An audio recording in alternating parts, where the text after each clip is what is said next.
9 часов 0 минут, 23 мая 2024 года, четверг. Все это дело в Башкортостане, и поэтому на канале «Аспектов» начинается очередной утренний выпуск «Аспектов Республики». И сегодня я, Руслан Валиев, вместе с вами в ближайший час проведу для того, чтобы обсудить текущую информационную повестку, пообщаться с вами с помощью ваших комментариев, реплик, вопросов, замечаний, пожеланий, которые вы традиционно оставляете. И я вас за это благодарю в чате нашей YouTube-трансляции. Доброго утра, во-первых, всем тем, кто, я думаю, что в ближайшие минуты скажет именно эту фразу. Мы все-таки желаем, несмотря на все сложности, так или иначе смотреть в жизнь, в будущее, за окно, в конце концов, с оптимизмом. Как же иначе наша природа не может позволить себе действовать, поскольку мы все-таки существа такие, которые так или иначе хотим верить в лучшее. Иногда даже новости у нас соответствующие появляются, пусть и редко, пусть чаще они и курьезные, но все-таки улыбку-то они вызывают. Вот. И сегодня, я надеюсь, тоже что-то из обсуждаемого заставит нас улыбнуться. Про лайки я вам сказал, про подписки на канал тоже напомню. Для тех, кто здесь появляется иногда, либо увидел нас впервые, это возможность не пропускать все важное и не только важное, вообще любое, что делают аспекты. Кстати, здесь не только трансляции прямых эфиров, не только вот утренние программы и интервью. Здесь также появляются другие ролики, какие-то актуальные, если что-то происходит в Башкортостане и не только в нем.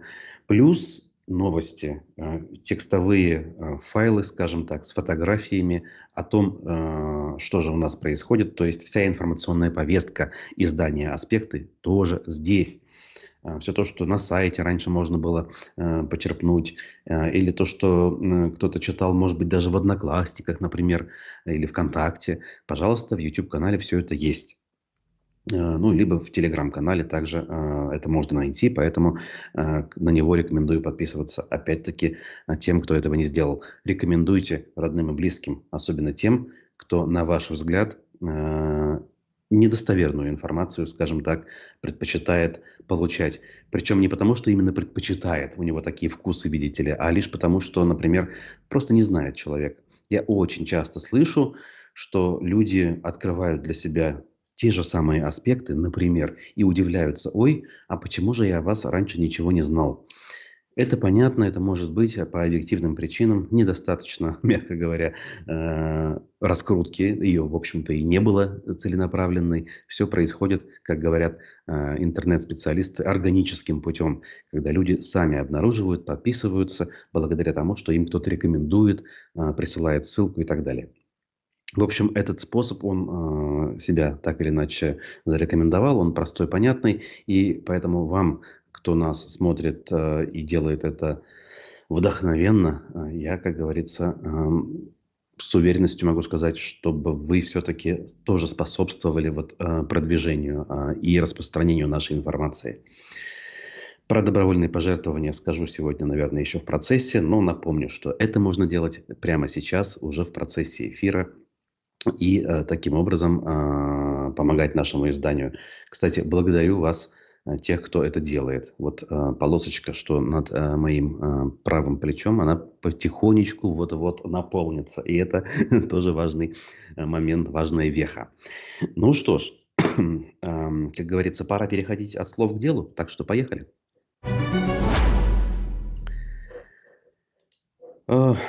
Помните ДТП с водителем министра здравоохранения Айрата Рахматуллина, которое произошло зимой? Так вот, водителю вынесли приговор.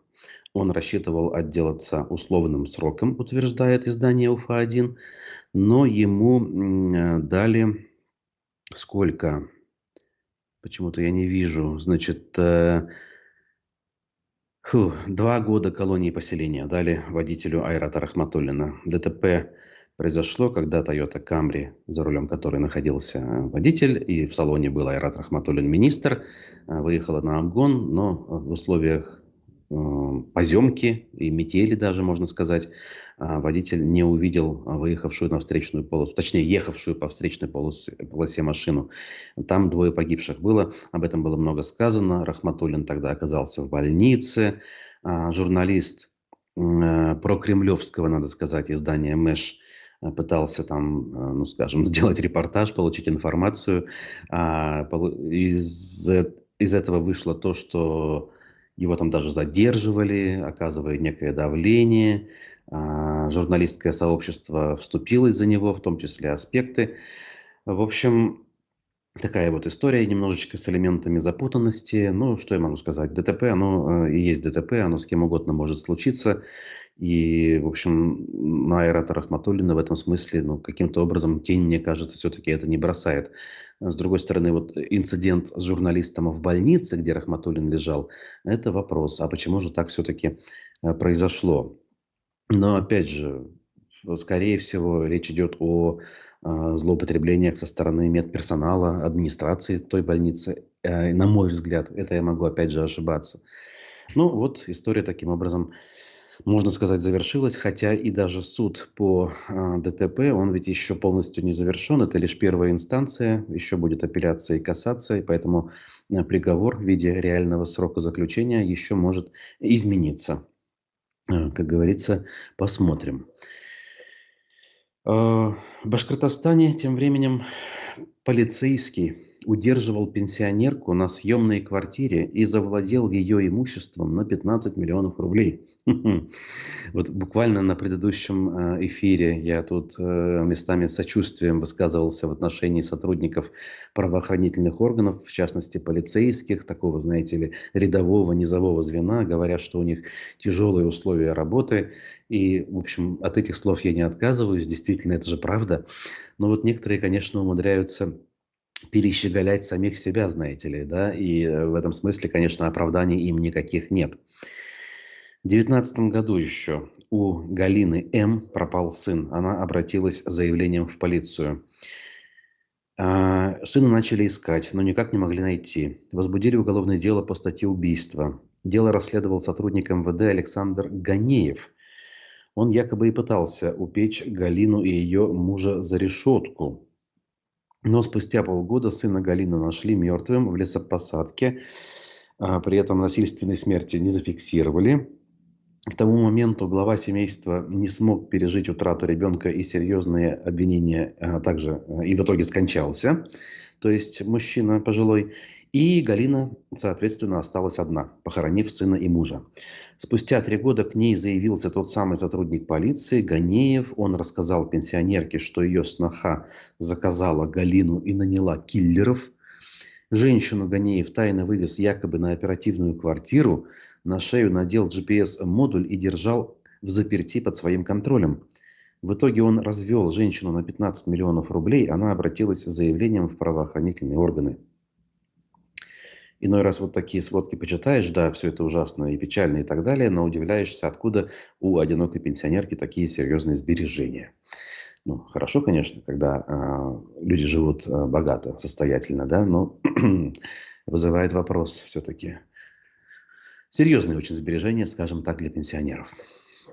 Ну да ладно. Слава богу, как говорится, что все относительно обошлось. Ну а мы дальше идем. Я напоминаю, что жду ваших комментариев в чате YouTube-трансляции, реакции на то, о чем мы говорим. Ну, правда, еще серьезных каких-то новостей в нашей повестке не прозвучало, но вот как раз прямо сейчас одна из первых важных. В Нуримановском районе Башкортостана пчеловод выявил незаконную перевозку пчел.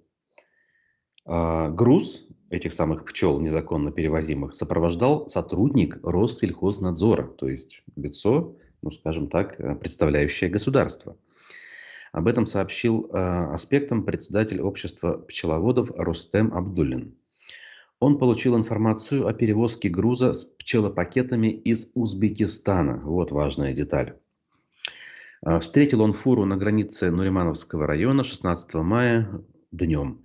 Сопроводительные ветеринарные документы водитель показывать отказался, хотя по правилам перевозить пчел без документов нельзя. При этом груз сопровождал тот самый сотрудник Россельхознадзора, с фамилией Рафиков. Я говорю ему, почему вы, как представитель госоргана, позволяете перевозить пчел без ветеринарных сопроводительных документов. На видео, которое я снял, и оно, кстати, опубликовано в YouTube-канале «Аспектов», тот подтверждает, что документов никаких нет. Дальше продолжает общественник. Я позвонил руководителю Россельхознадзора республики. Он сказал, что груз направляется на карантин к пчеловоду Карасю. Этот человек известен тем, что он нелегально продает такие пчелопакеты. О ситуации в Нуримановском районе рассказал исполнительный директор Ассоциации естественного пчеловодства Иван Пигарев.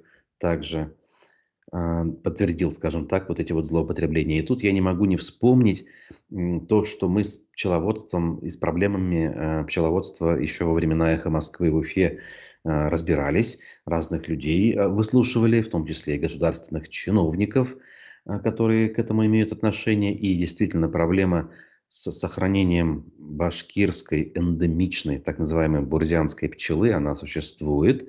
И в том числе потому, что в республику много-много поступает пчелопакетов пчелы из Узбекистана. Как она там называется? К сожалению, сейчас не могу вспомнить. Украинка, по-моему, даже ее называли, если я правильно помню, потому что изначально происхождение этих пчел — это вот юго-западные части окраины Советского Союза, Молдавия, Украина, где их выводили селекционным путем. И вот эти пчелы, дескать, чуть ли не замещают башкирскую пчелу, а пчеловодам выгодно. Она типа не агрессивная, быстро работает, мед быстро собирает. И покупая такие пчелопакеты, не нужно заморачиваться их зимним хранением. То есть лето проходит, и эти семьи уничтожаются. И это дешевле, дескать, чем хранить и кормить, мягко говоря, башкирские пчелосемьи в течение долгой зимы, которые летом еще и работают медленнее.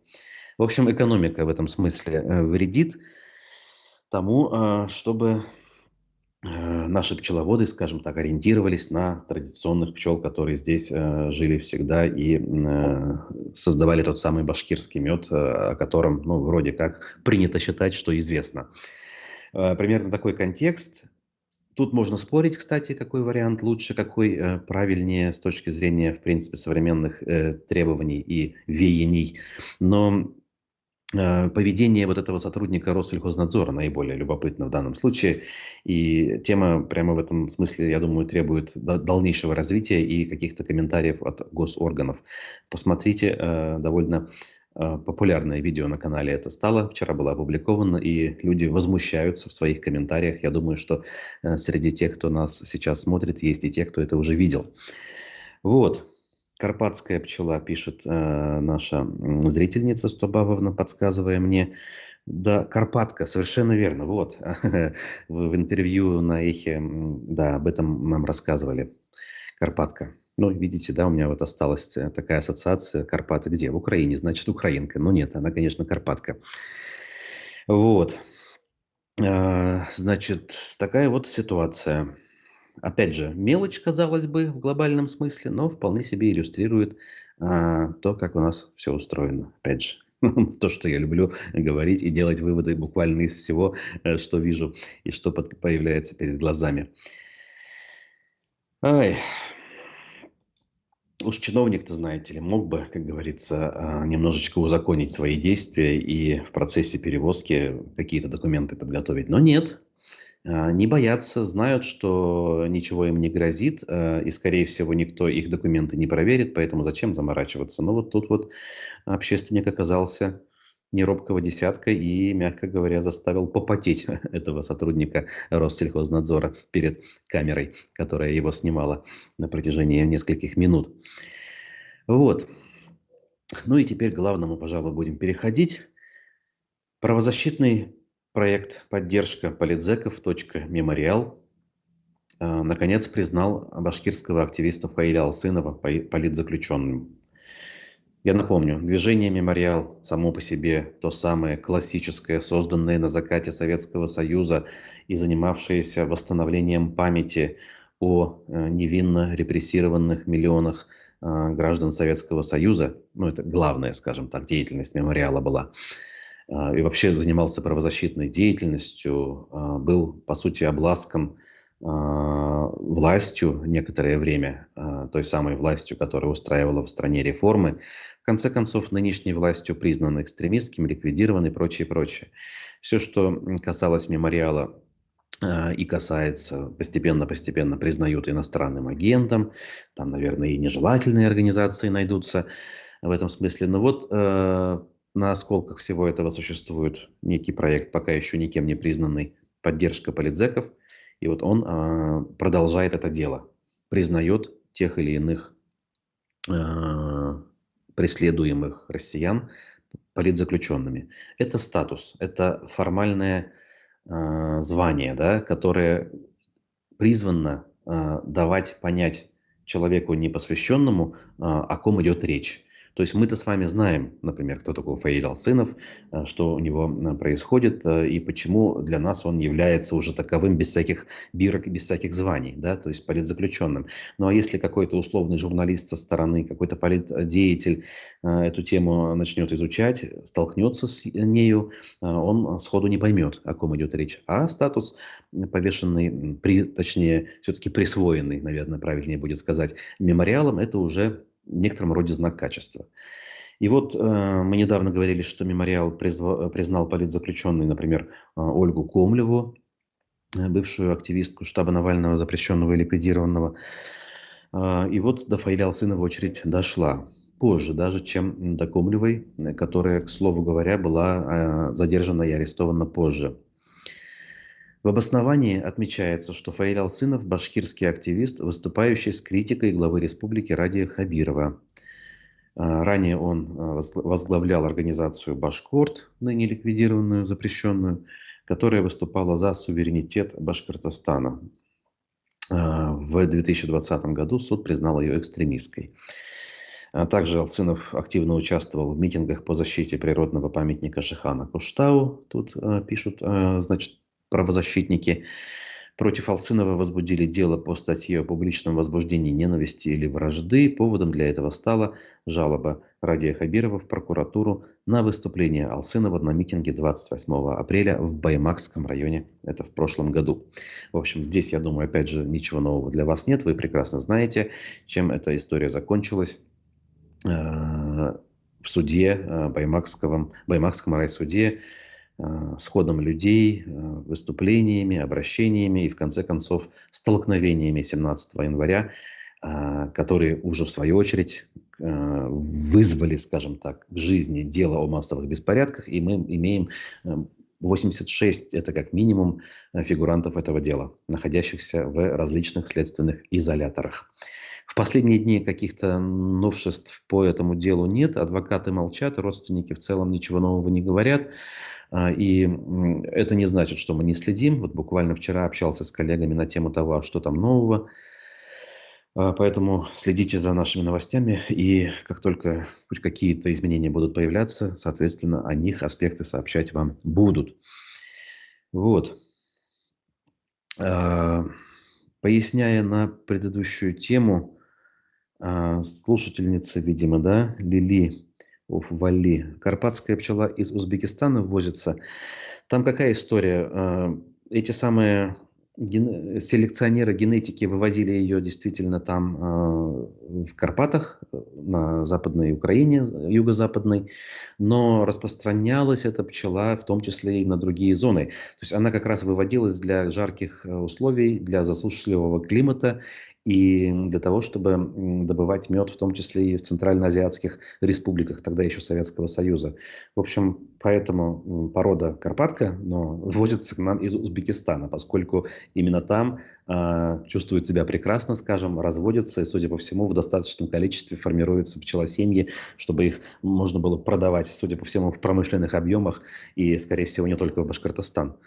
И тем более, раз это продается недорого, как сейчас вот помню, что-то в районе 2 или 3 тысяч рублей, говорили, пчелосемья стоит против 6 тысяч башкирской пчелы. И это по данным на 2020 год, когда мы этой темой активно занимались, 2020, максимум 2021, в период коронавируса. Вот говорю, что помню, опять же, здесь могу в цифрах немножечко ошибаться, и по поводу года тоже, к сожалению, могу ошибаться. Вот, таким образом, возвращаемся к нашим новостям, к Фаилю Алсынову. И следующую новость, немножечко по касательной, скажем так, к этой теме, тоже сразу же и подхватим.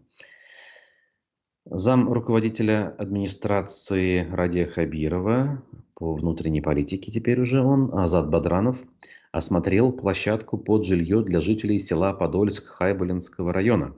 Еще одна проблемная точка в республике есть. Она вроде как не сопряжена с какими-то массовыми протестами, но жители там, мягко говоря, пытаются свои права отстоять и возмущаются не первый день. Значит, село Подольск хотят расселить в связи с разработкой медного рудника Уральской горно-обогатительной компанией. Так, надеюсь, не ошибаюсь, называя участников. Вроде нет. И, значит, не все жители согласны с расселением. Так вот, Бадранов провел совещание с главами администраций Юго-Востока Республики и руководителями горнорудных предприятий. И на это самое совещание не пустили общественника Буранбая Аскарова, который, собственно, эту тему более-менее последовательно и громче других озвучивает в публичном поле, в том числе недавно был гостем «Аспектов». Значит, что там еще отметить? Аскаров попытался пройти на совещание в администрации, но его в здание даже не пустили. Меня не пустили в здание неизвестные, сказал Аскаров. Они сослались на указание Бадранова, отметил Буранбай. Пришлось вызывать полицию. С каких пор администрация стала частной, непонятно. Активист обратил внимание на то, что жители села Подольск согласия на переселение не сделали, не давали. Они в прошлом году на сходе граждан решили, что никуда не переселятся. Выступили против разработки подольского медно-цинкового месторождения. Вот там не только медь, но и цинк. Пусть строят. В эти дома мы заселим врачей, учителей, детей-сирот, молодые семьи и тех, кто нуждается в жилье. Будет социальный вклад в развитие района со стороны УГМК. Да, именно Уральская горно-металлургическая компания со штаб-квартирой в Екатеринбурге, та самая, которая отметилась еще в 2018 году, когда в Сибае тлел карьер, который де юре принадлежит именно УГМК.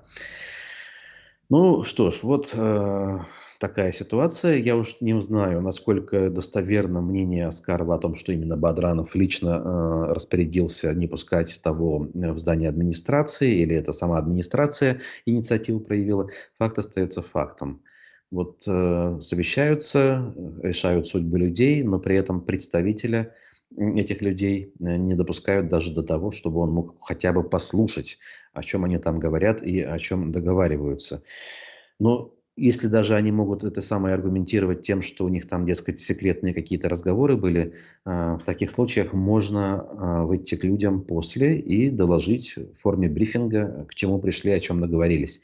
Ну, то есть продемонстрировать тем самым пресловутый диалог, о котором Хабиров заговорил сразу же, буквально после баймакских событий, признав, по сути, что вот не доработали, с людьми не дообщались, и начал призывать глав администрации, буквально чуть ли не на каждой оперативке: а давайте выходите к людям, не сидите в кабинетах, говорит он.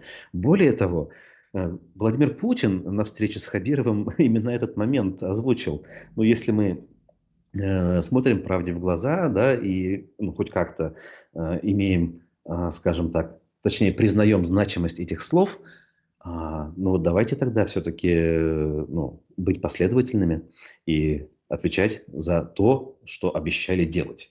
Буквально публично перед экранами, перед камерами, которые вас снимали на всю страну.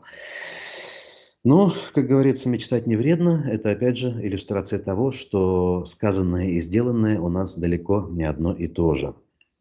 Вообще, конечно, тема вот этих вот горнорудных месторождений, приисков, которая имеет место в Зауралье, она многогранна, настолько многогранна, что вот диву даешься.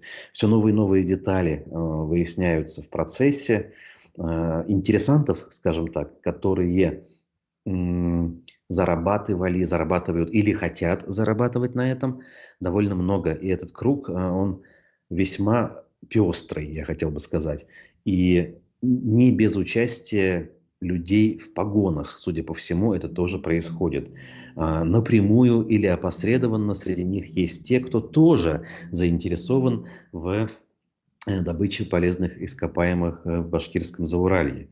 Знаете, есть мнение, что часть активистов, в том числе один известный товарищ, которого я здесь критикую, тоже, ну, скажем так, не просто в этом смысле и, возможно, отрабатывает заказ определенных структур. Ну, действительно, ведь совершенно нелогичным кажется, когда человек критикует руководство Башкортостана, на чем свет стоит, да, и, наверное, где-то правильно критикует, тут не поспоришь, как же не критиковать нерадивое руководство, но при этом полностью оправдывает действия московского Кремля и тех, кто руководит этим самым Кремлем. И я всякий раз тут, вот, знаете ли, слюной брыжу, буквально не понимая, как это может укладываться в одной голове.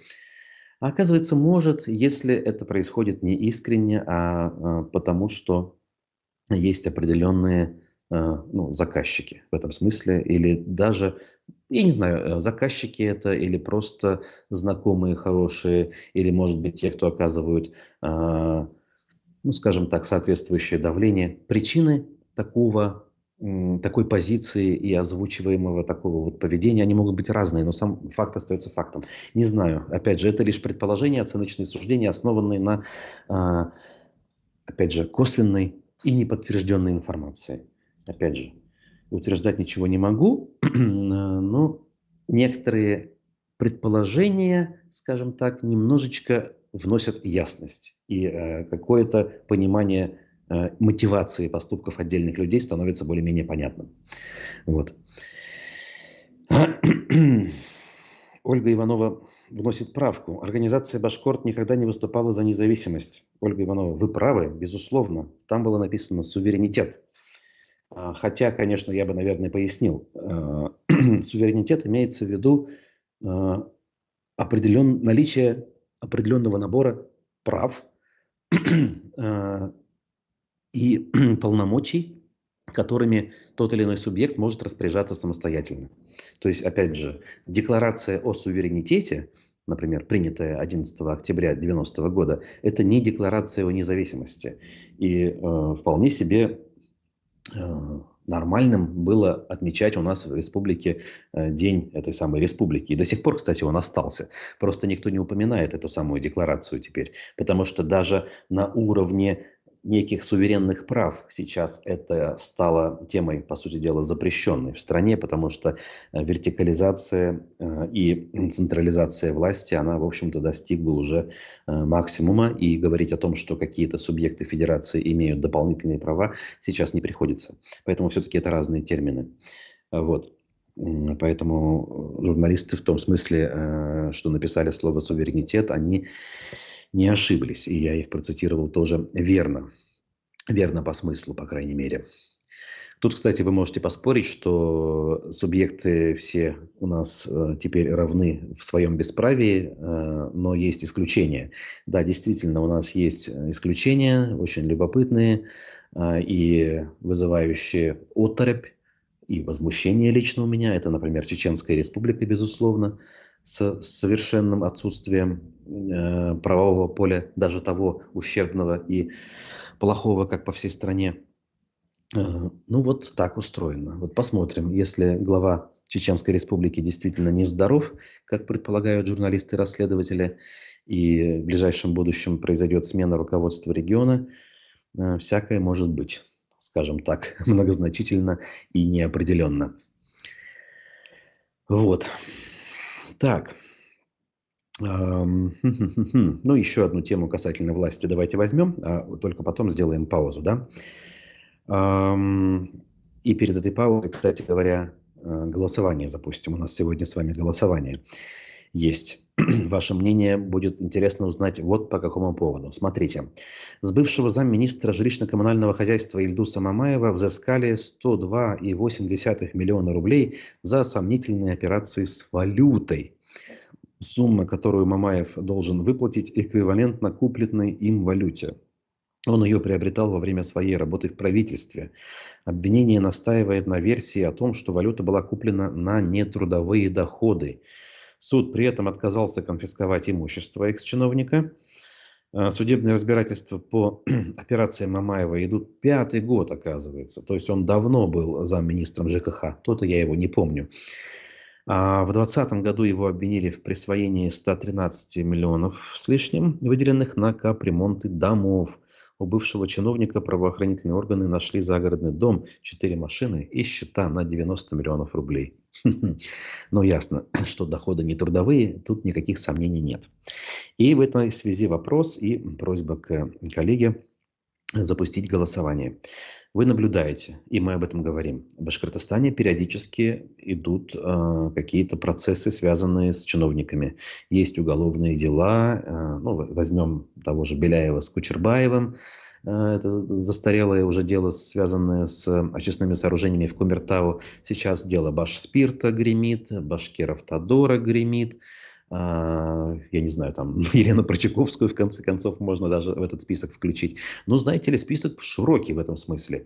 И некоторые наблюдатели считают, что это неспроста, что у правоохранителей есть вопросы, в том числе и к Хабирову.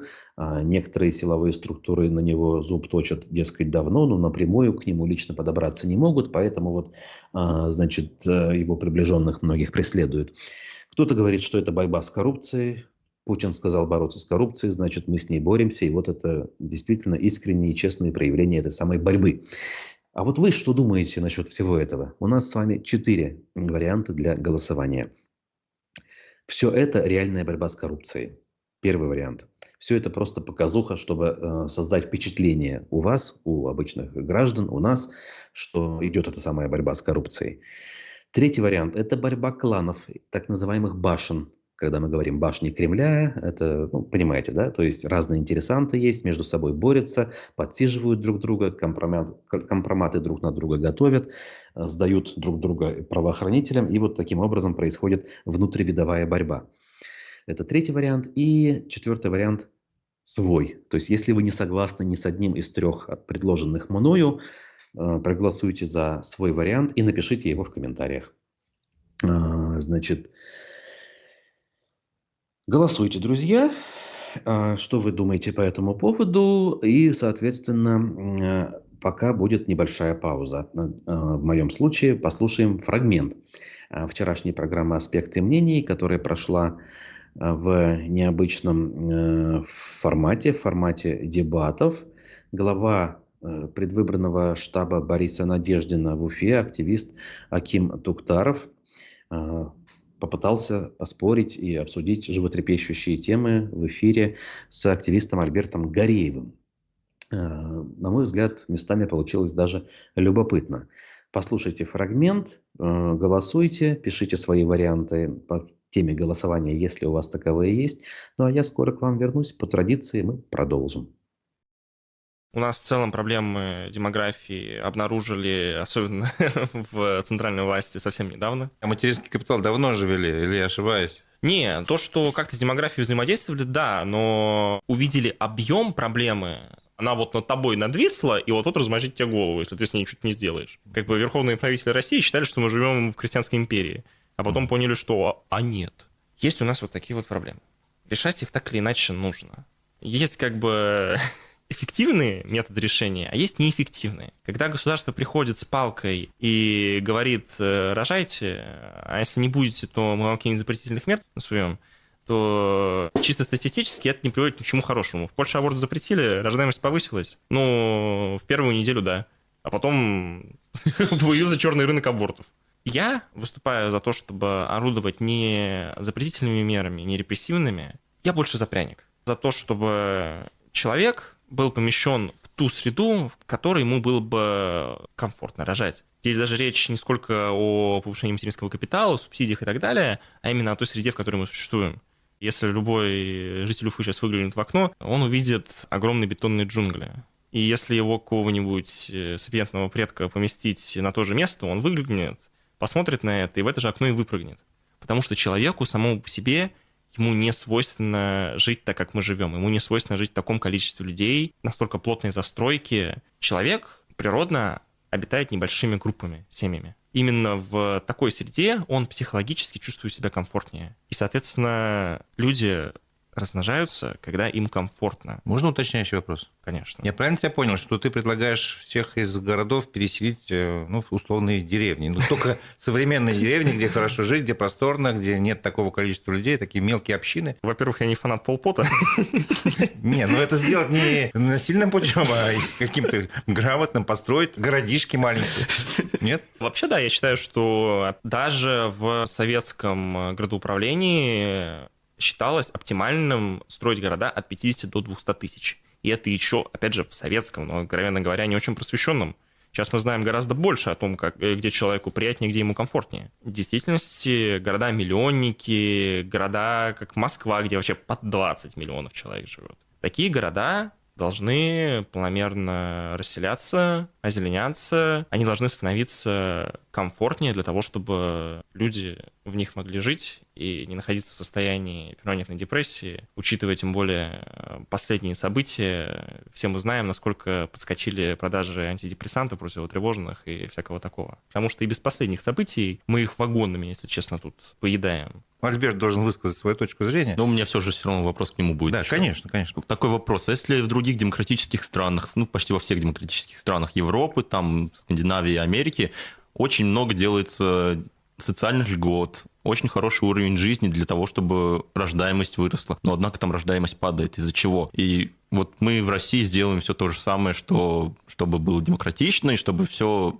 способствовало рождаемости, но рождаемость не будет расти. Что делать, если рождаемость не будет расти? Как нам построить экономику, как подстроить все для того, чтобы не умереть? Отвечу на первый вопрос, почему в Европе вот денег дали всем, институты построили, а что-то размножаться европейцы не хотят. Но не хотят они, потому что, опять же, этого недостаточно. То есть просто дать человеку денег, отлично, он купит себе что-нибудь вкусненького там, съездит отдохнуть. Но после этого он вернется в какой-нибудь немецкий Платтенбау, еще ГДРовской застройки, и ему станет очень грустно.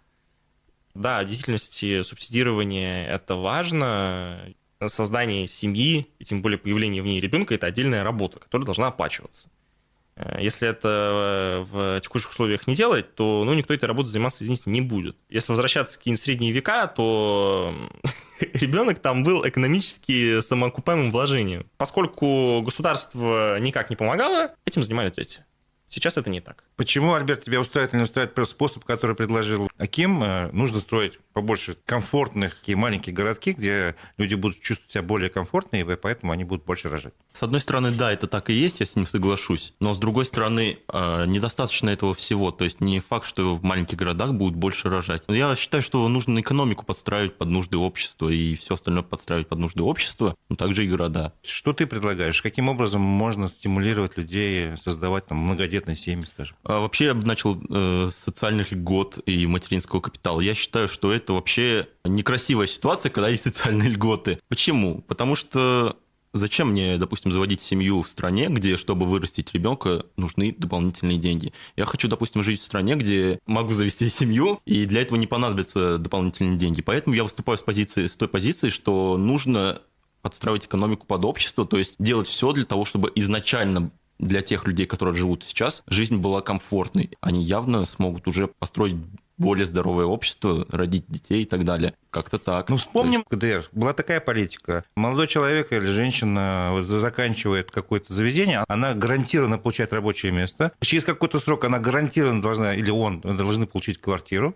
если они создают семью. То есть там какая-то вот такая цепочка, что ты точно знаешь, что ты будешь где жить, тебе будет на что есть. Ты это имеешь в виду?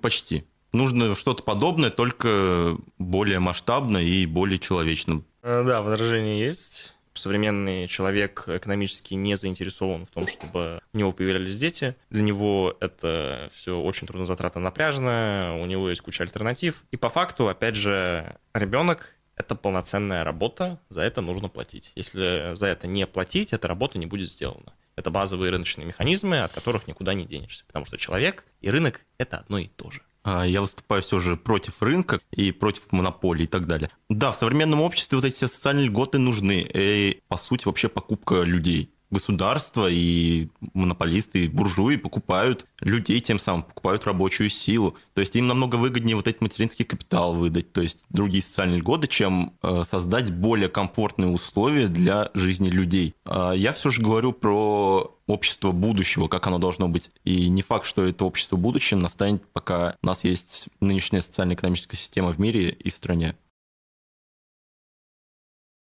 Ну вот, такие замечательные, активные, неравнодушные молодые люди были в гостях «Аспектов мнений». Аким Туктаров и Альберт Гореев обсуждали различные животрепещущие темы. С большинством тезисов их я, откровенно сказать, согласен. Есть, наверное, где-то ошибочные суждения, связанные на каком-то юношеском максимализме, но ничего, это нормально, это вполне себе разумно. Кстати, сегодня в 13 часов у нас политтехнолог Андрей Потылицын в программе «Аспекты мнений». Не пропустите. Я надеюсь, что многие важные детали, некоторые точки над «и» будут расставлены. И он пояснит, что же там происходит, в частности, с жалобой депутата Госдумы Виталия Милонова и Генпрокуратуры и так далее, и так далее. Поэтому отметьте для себя важность посмотреть «Аспекты мнений» в 13 часов с Потылицыным. Вот. А я продолжу и сразу же, раз уж такие вещи отмечаем, обращу ваше внимание на вышедшее вчера интервью иностранного агента Юрия Дудя у иностранного агента и бывшего олигарха Михаила Ходорковского, в котором был важный фрагмент про деятельность иностранного агента Ростислава Мурзагулова. Ожидаемо Дудь спросил у Ходорковского о том, почему же тот, Ходорковский, поддерживает Мурзагулова, хотя Мурзагулов весь такой нехороший и так далее. Ходорковский важные вещи озвучил, те самые тезисы, о которых в том числе и я здесь уже говорил. Но как бы я в данном случае что хочу сказать. Посмотрите, это последние полчаса трехчасового интервью, хотя оно в целом важное, на мой взгляд. В целом многие вещи поясняет. Допрос устроил Юрий Ходорковскому с пристрастием, скажем так. Не было это простой прогулкой, и пришлось действительно попотеть, отвечая на важные вещи. Но, опять же, если вы интересуетесь глобальной повесткой, не только башкортостанской, но я полагаю, что подавляющее большинство из вас так и делает, мне кажется, вот это тот случай, когда нужно посмотреть, пусть даже в ускоренном режиме. Так вот, возвращаясь к тезисам по поводу Мурзагулова, ожидаемо Михаил Борисович Ходорковский сказал, что таким образом он преследует одну важную цель. Он показывает, что те люди, которые имели или продолжают иметь отношение к власти, могут иметь право и реальную возможность на то, чтобы передумать. И он пытался на примере Мурзагулова показать именно вот эту возможность, этот шанс. Но, кстати говоря, общественность, мягко говоря, сделала все возможное и продолжает делать, чтобы другие, у кого в головах происходят такие процессы, не стали совершать этот самый поступок, который совершил Мурзагулов. Мягко говоря, травля, которая была и продолжается, к большому сожалению, она заставляет людей не совершать такие глупости. К сожалению, это теперь выглядит в их глазах глупостями.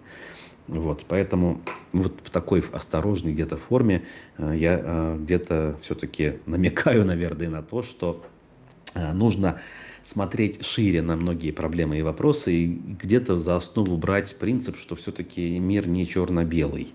Да? То есть множество граней у каждой проблемы, у каждого вопроса. Некоторые вещи просты, да? Например, вопрос войны и мира, он прост. Есть черное и белое. Это вот в глобальном смысле. Но когда начинаешь разбираться в частностях, всегда много деталей. И это тот самый случай, когда действительно есть дополнительные детали, которые нужно не выбрасывать из поля зрения, так скажем. Флорид Вахитов писал свое мнение к нашему голосованию. Если отстреливают старых чиновников, то башни, и своих не бросают. Если своих нынешних, то, извините, не уберегли. Интересно. Кстати говоря, наше с вами голосование, которое шло, наверное, его нужно подытожить. Почему я его не вижу, кстати говоря. Оно идет или не идет? Я вас спрашивал на тему того, как вы оцениваете вот эти вот суды, задержания над чиновниками Башкирского Белого дома в широком смысле. Реальная борьба с коррупцией, показуха, борьба кланов или свой вариант. В итоге побеждает борьба кланов Башен 40%. Второе место с маленьким отставанием показуха. Реальная борьба с коррупцией считают 10%. Потрясающе. У нас и такие зрители есть. И 10% говорят, что напишут свой комментарий. Я, конечно же, согласен с подавляющим большинством наших зрителей. Ну, это неудивительно, да? Мы с вами примерно одинаково смотрим на вещи. Это борьба башен или показуха, а может быть и то, и другое вместе, в зависимости от конкретного кейса, наверное. Но кто считает реальной борьбой с коррупцией, ну что ж, прекрасно. Прекрасно, что и такие зрители у нас есть. Что у нас еще осталось из новостей? Ну, так, давайте посмотрим на комментарии Евгения. Коррупция стала образом мыслей и действия многих чиновников, депутатов, оборотней в погонах. Возможность незаконного обогащения, преференции для своих близких. Главный мотив занятия должностей. Абсолютно согласен с вами. Вот иной раз даже немножечко абстрагируюсь, и перестаю понимать, что ли, насколько она действительно, эта самая коррупция, управляет буквально всеми процессами. То есть тут была возможность обсудить кое-какие детали, связанные с горно-заводской, скажем, промышленностью, с полезными ископаемыми, я упоминал, да, выше. И вдруг становится очевидным, что мотивы подавляющего большинства даже так называемых Z-патриотов, это на самом деле не патриотизм, это желание личного обогащения. Все. Все остальное это напускное, это маска, которую удобно одевать в той или иной ситуации или на постоянной основе для того, чтобы чувствовать себя в нынешних условиях безопасности. То есть ни о каких мотивах, каких-то, знаете ли, душевных порывах других речи не идет. Исключительно личное обогащение.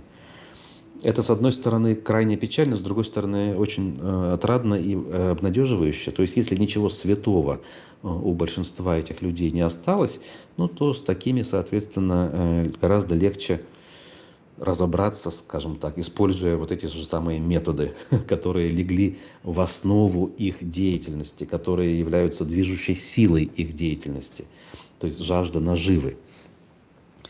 И в случае неизбежных и важных перемен, о которых в том числе и упомянутый выше иноагент Ходорковский в интервью, иноагент Дудю сказал, эти люди, мягко говоря, сопротивления не окажут. А что далеко ходить? Скоро будет год, как маршем на Москву шел неравнодушный, какой бы ни был, да, во всех смыслах ужасным этот человек, но неравнодушный Евгений Викторович Пригожин. Увидели ли мы хоть какие-то группки людей, которые вышли бы в защиту своего лидера, своих лидеров? Нет, никого не было. Все тупо молча набрали в рот воды и наблюдали, чем все кончится, чтобы примкнуть в нужный момент к победителю. Ну ладно, давайте все-таки вернемся к новостям. Время наше тем более истекает. Издание «Правда ПФО» побывало, как обычно это делает обозреватель издания Андрей Иванов, на очередной выставке. В данном случае речь про профильный форум «Газ, нефть, технологии». Ежегодно по весне это у нас на ВДНХ происходит. Нефтяной отрасли Башкортостана предложено защищаться от беспилотников самостоятельно, а также предложено переходить на импортоопережение. Уже не замещение, а опережение, представляете? «Газпром» посоветовал Уфе жить по заветам Менделеева и не топить печи ассигнациями. В общем, в заголовке и подзаголовке материала прекрасно отражено все, что внутри. Много букв, понятно, читать, цитировать не буду, но как это все происходит на таких мероприятиях, если вдруг любопытно, пожалуйста, ознакомьтесь, «Правда ПФО». Мэрия Уфы продолжает свою подпольную разрушительную деятельность, ни много ни мало, наверное, так. Она увеличила жилую площадь в застраиваемом квартале Комсомольской улицы. То есть сначала выдают документы на застройку, все это дело гремит, шумит, там где-то какие-то переговоры, я не знаю, там с жителями иногда вынуждены устраивать, если уж совсем шумиха выходит за разумные пределы. А потом, когда все затихает, просто добавляют количество этажей и квадратных метров в ранее выданные документы. Вот проект в данном случае по поводу территории, ограниченной Комсомольской и Вишерской улицами, границей городских лесов и створом дома номер 28 по Комсомольской. Документы были приняты аж в 2012 году, представляете, больше 10 лет назад. И вот только сейчас там добавляют этажность к возводимым объектам. И никто этого даже, по сути, не заметит. Ладно, вот журналисты «Коммерсанта» заметили. Что еще у нас чиновники делают или не делают? Бастрыкин, тот самый замечательный глава следкома, поручил решить жилищные проблемы ветерана Великой Отечественной войны в Башкирии. Не далее, как 9 мая, говоря про праздник, я вспоминал и говорил, что долгие годы не могли решить жилищный вопрос. И почему-то предположил, что, наверное, сейчас его решили. Но нет, я оказался, опять же, наивным в этом смысле. Нет, до сих пор не решили. Людям уже в 100 лет, знаете ли, их осталось несколько, я не знаю, там, десятков. А вопрос жилищный до сих пор не решен. Знаете, вот в 2017 году многоквартирный дом в Туймазах, в котором проживала женщина-ветеран, 96-летняя, был признан аварийным. Пенсионерки в числе других жильцов предложили подписать договор двойной мены, предусматривающий фиктивное заселение в неблагоустроенную квартиру в отдаленном районе и последующий переезд в новостройку на улице Олега Кошевого. Ветеран согласилась с такими условиями, однако построенное здание до сих пор не введено в эксплуатацию. В нем невозможно жить из-за отсутствия инженерных систем. Пенсионерка вынуждена жить у родственников. Неоднократные обращения в различные структуры не принесли результатов. Человеку 96 лет и имеет право на жилищные условия, причем имеет давно. Ну, скажем так, про обеспечение всех ветеранов жильем говорили как минимум с конца 90-х годов. Ну вот, что еще нужно знать про это. Так. Задержание – это предвыборная политика и имитация борьбы с коррупцией, пишет пользователь Тильт. Ну, да, тоже согласен с вами. И другое дело, что в нынешней ситуации как бы дело не с выборами, наверное, связано, потому что выборов-то нет честных. Тем более главные это выборы шестилетия уже прошли в марте.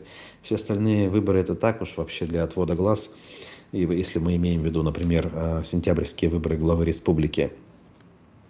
Но не без этого. Я уверен и согласен с вами, что такая мотивация у системы есть.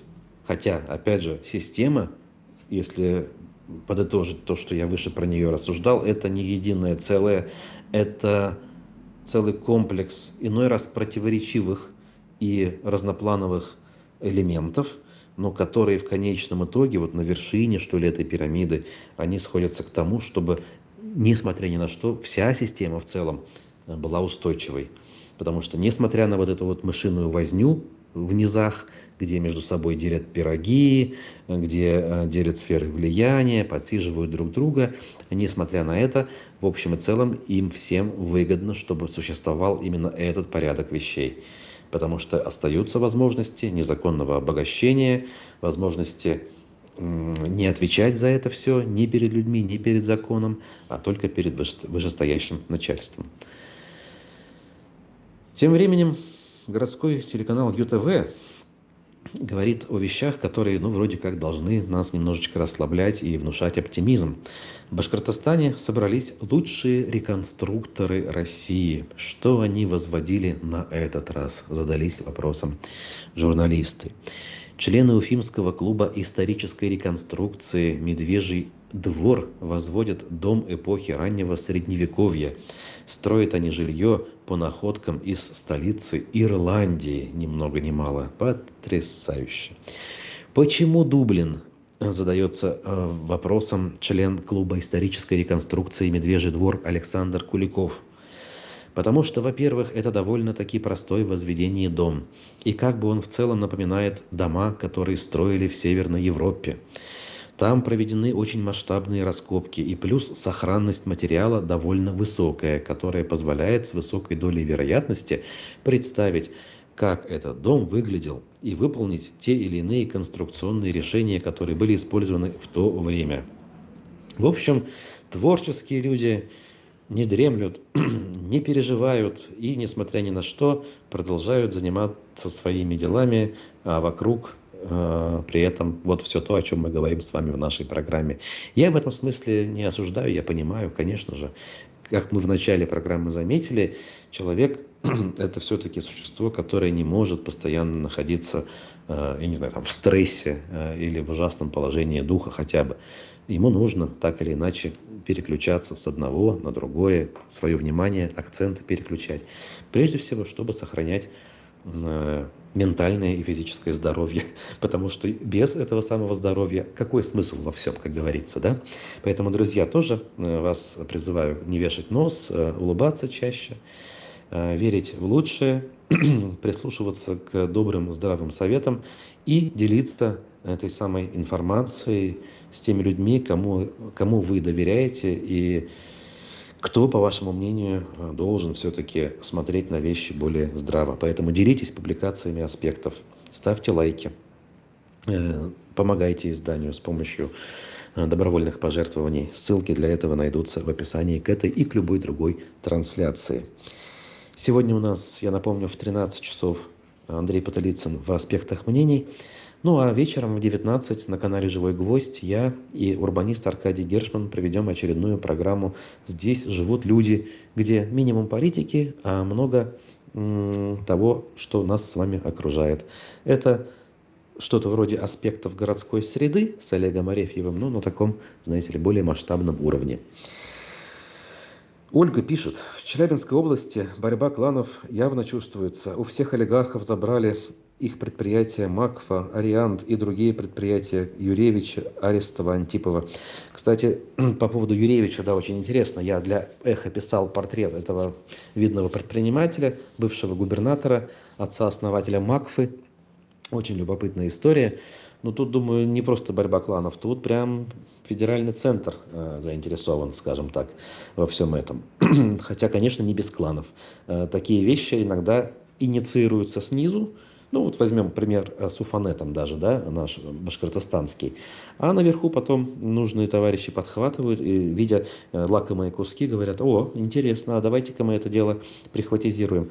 БСК «Сода», в конце концов, не так ли произошла история?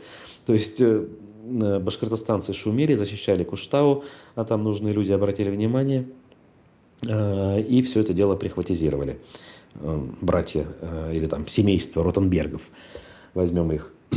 Ну, либо можно или нужно согласиться с версией Мурзагулова, который говорит, что вообще изначально это все Ротенберги инициировали. Не знаю, выбирайте, какую версию вам ближе, я не знаю, какая из них правильная. Гюревич и так далее не исключение. Большинство крупных чиновников имеют бизнес, хотя формально им не владеют, пишет Евгений Черняковский в ответ Ольге Ивановой. Так, интересно, да. Ну, вообще, эта тема, конечно, отдельная, но все-таки, да, очень любопытная. А вот Раиль пишет про Мурзагулова. Если он договорился до того, что вместо празднования Дня Победы надо отмечать 8 мая, как День скорби и поминовения, о каком переосмыслении убеждений в 40 с лишним лет можно говорить?